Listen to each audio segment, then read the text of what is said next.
Okay, and joining me now, it is great to have Nicole Reynolds on my show. Thank you for coming on to chat to me. She's a pianist, a musician, and in my eyes, you're a virtuoso as well.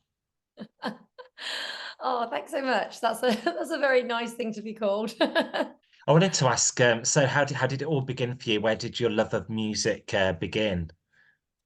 I just kind of fell into it really when I was I think about 9 or 10. My dad is a window cleaner, and someone on his window cleaning round was teaching piano, one of his customers, and he said, my daughter's got a keyboard that she like messes about on and stuff. And the teacher said, bring her along, see how she gets on. And that was kind of it. It just clicked. Great. Are you based like in the West Midlands, Warwickshire area? Have you always kind of been situated there? Yeah, yeah. Grew up in Nuneaton in Warwickshire, and then I was in London for 7 years, which is where I got my degree in music Hmm. and a lot of musical experience. And now I'm Leicestershire based. So Nice. yeah. Studying music, was it take a lot of years studying, like university and everything? Yeah, I'd say it's quite a consistent thing. It's sort of you have to stay on top of it regularly, Hmm. or it can fall away from your life, I think, because life gets so busy, especially getting older and stuff. You have to make a real point of practicing and staying committed to it. Yeah, they do say like practice makes perfect, doesn't it? You have to keep rehearsing and everything. Um, The golden and rule. yes. I first discovered you through a fellow YouTube channel, the Great British Pub Crawl. He covered a place called Hinckley in Warwickshire, I believe, where you perform a residency at Baton Rouge. And what do you like about performing with people, entertaining, making their nights memorable? I just think it's a really nice thing to be able to do. I think music is such like it's like a universal language, really. We might not all be on the same page, but you can go into a bar and just enjoy some live music. And I always stick by the kind of I guess motto that if someone comes into the bar you're performing and they leave feeling a tiny bit better, then you've done your job. Sure. And looking at your videos, so effortless. You know how you could just pick up a tune like that. I don't think I've ever seen anything like that before, anyway.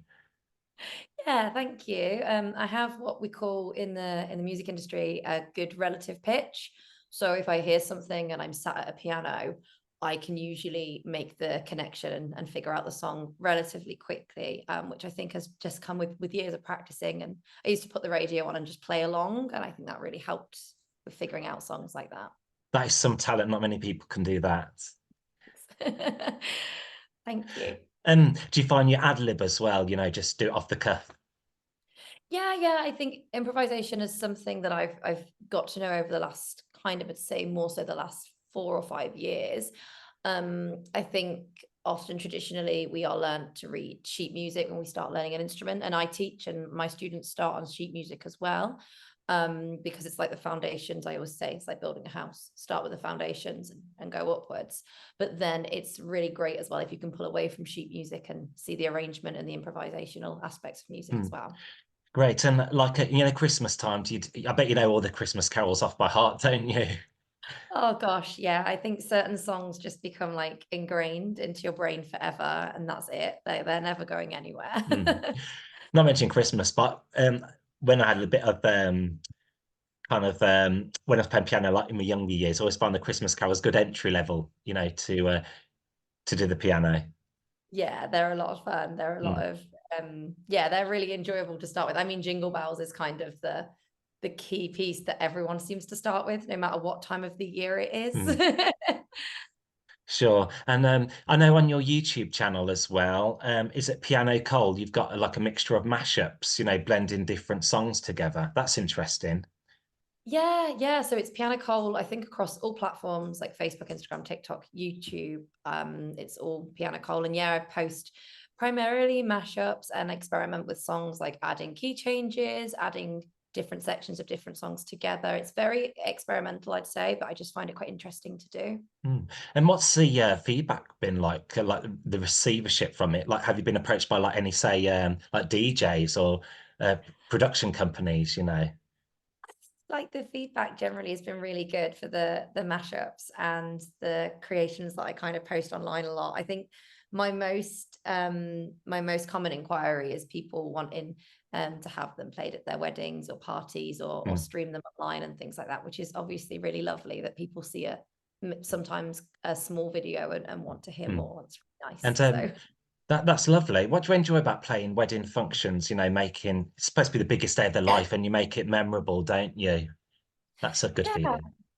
yeah, it's an honor really that's like the biggest day, when that's the biggest day of people's lives, and they choose to have me there, and that big moment of the aisle entrance. I know a lot of people dream of that moment, and it's a real big memory for them. So to be able to be the musical accompaniment to that is, don't get me wrong, a lot of pressure, but it's a real honor, and it's also such a level of trust that someone puts in you that you can do this for me, and it's just lovely. It really, really is lovely. That's good to hear. You mentioned the word pressure there. Actually, one of my questions was, how do you cope with pressure? We all know how, you know, sometimes the music business can be just overwhelming. Yeah, absolutely. There is definitely a lot of pressure. I always say one of my favorite things to say quite regularly is that live music is just that. It is live. It is being performed by a person, and we're not robots, we're people. So, I think it's important to remember that it is live music, but also, you've got to get it as right as you can. So it's not practicing until you can play it right. It's Mm, practicing until you can't play it wrong, I guess, is yeah. the motto around it. But again, it is live. We are real people. So Mm. it's being easy on yourself, but also staying dedicated to that level of practice. It's a good balance. And I just want to ask you as well that people don't realize, when you just do a gig, you're not just doing a gig. A lot of preparation goes into it. You're looking after, your livelihood, aren't you?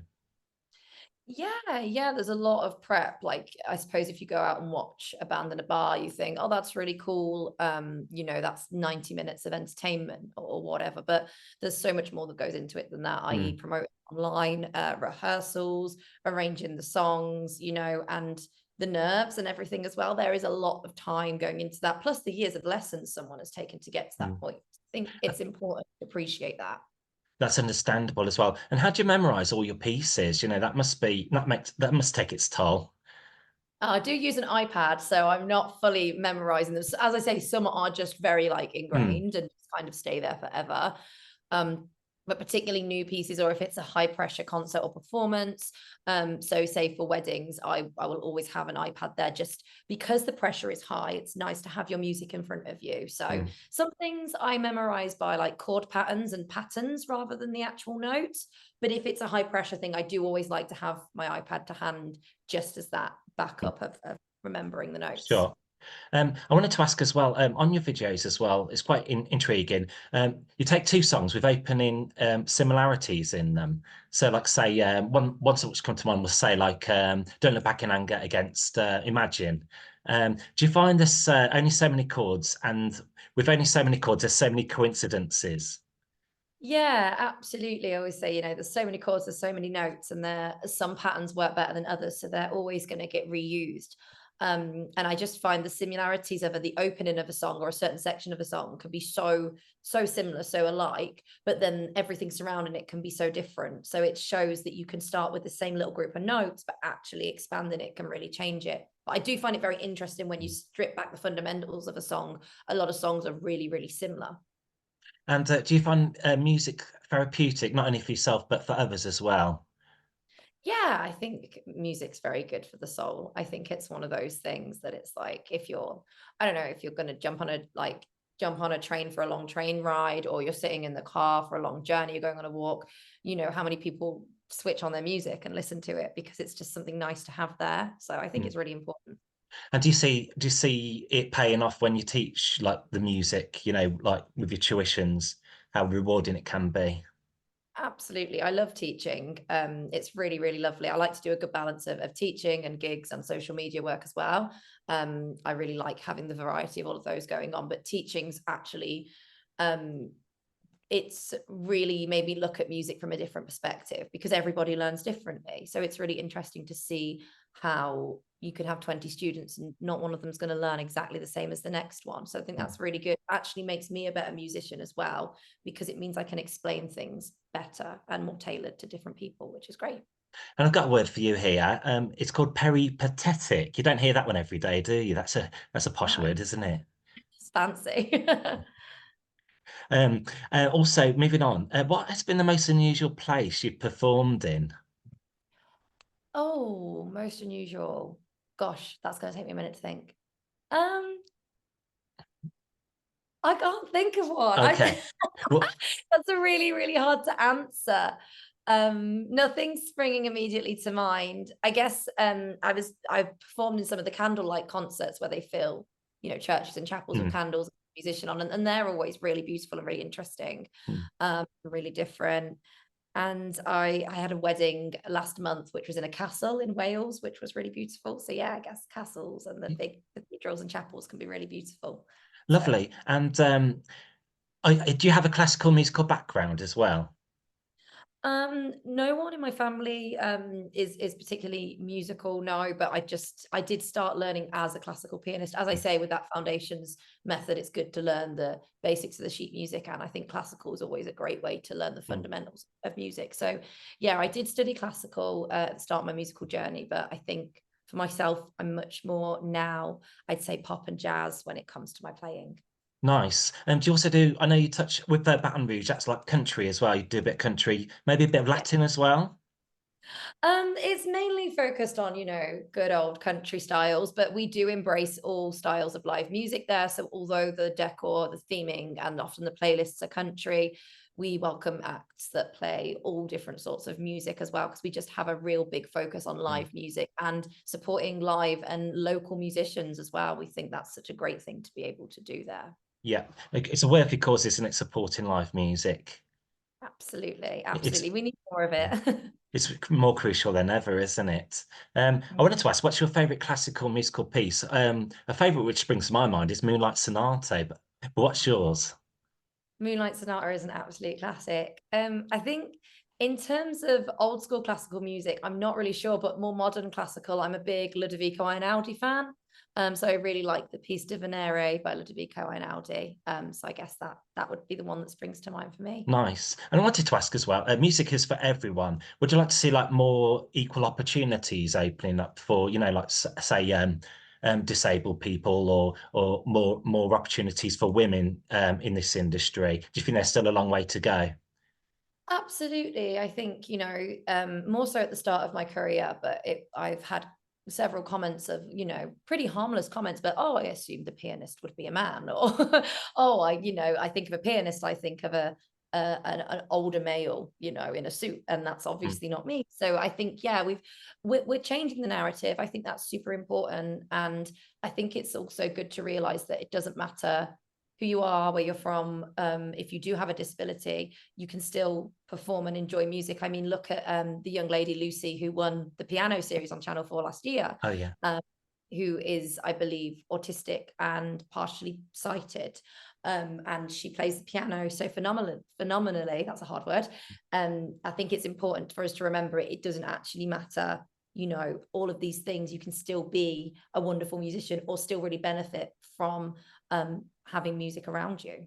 I agree, 100%. And I noticed on the TV listings last night, you mentioned the piano. There's a new series at the moment. You've been watching it? I have to admit, I haven't watched the new series yet. I do need to play catch up on it. But I do have a colleague and a friend of mine who is called Emily, who is on next week's show. So I'll definitely be tuning into that one. So that's very exciting for her. But yeah, I think it's amazing. And I think it really promotes the learning and the studying of music. So Hmm. anything that does that, I'm all for. Cool. I've got an answer to that question. Most unusual place to perform in. I know in train stations they've got pianos, haven't they? Like New Street Station. Yes, yeah, jumped on those now and again if I'm passing through, and they are really, really fun to sit and play. And you often get people pass by and want to listen or chat, which is really, really Yeah. nice, because I think so often you're so busy, you just walk through the station and no one chats or anything. But if they hear a song they like, they might stop and chat. And as I say, if it makes their day a little bit better, then I've done my job, right? Brilliant. Well, thank you very much for taking time out to speak to me today and answering my questions thoroughly. I'm going to give you an opportunity just to fire away your websites and everything. So if people do want to book you for a wedding or find out a little bit more about you, by all means, please go ahead and share. Oh, that's really kind. Thank you. So yeah, I'm, as I say, Piano Cole on everything. If you also want to check out our Baton Rouge Instagram page, Baton Rouge Hinckley, and our second venue opening up in Leicester is Baton Rouge Queens. And all the details of watching the live music can be found on there, and all my details of how to book or get in contact with me, or all on the Piano Cole pages. So yeah, have a little nosy at them. Fantastic. Well, thank you very much again for taking time out to me today. I know you've got a busy schedule, but it's good to keep busy. That's what they say, isn't it?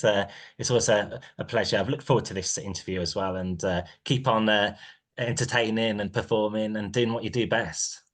Oh, thank you so much. And big shout out to the great British Pub Crawl as well for being the reason that you found me, because they're a great channel and they're doing some great things for hospitality. So big shout to them too. Brilliant. Cool. Enjoy the rest of your day, Nicole, and look forward to seeing you soon at some point. All right. Amazing. Thank you so much for having me. Take care. My pleasure.